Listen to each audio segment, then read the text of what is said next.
dubre Mariam nama mo waaqatette kan jedhu irratti dursee anuma irra seene asirra seene nagaafannaan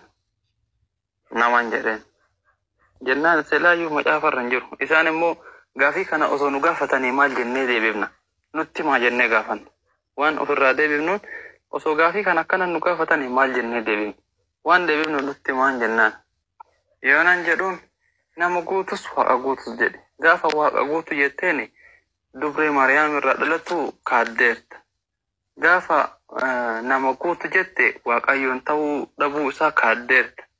kanaaf waaqa guutu nama guutu okko waaqa guutu nama guutu ka jennu macaafarraa ragaa yoo nuu kenni'aane ragaa kennuu qabna nuufi maakaa bakka ragaa inni jiru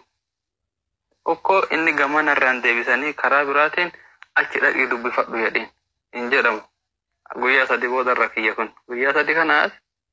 maqaa jiisaas jedhullee irraa kaasee maqaa kiyya akka ganamaatti hin deebi'e gaafii achi garagalchee gaafatu. Ashhadu أن لا إله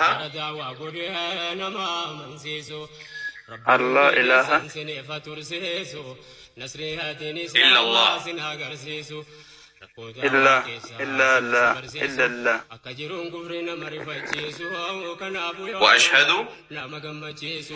وأشهد أن محمدا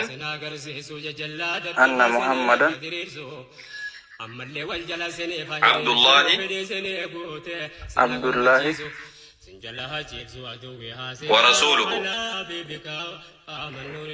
ورسوله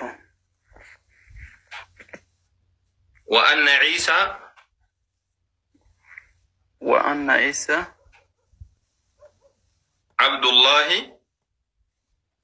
عبد الله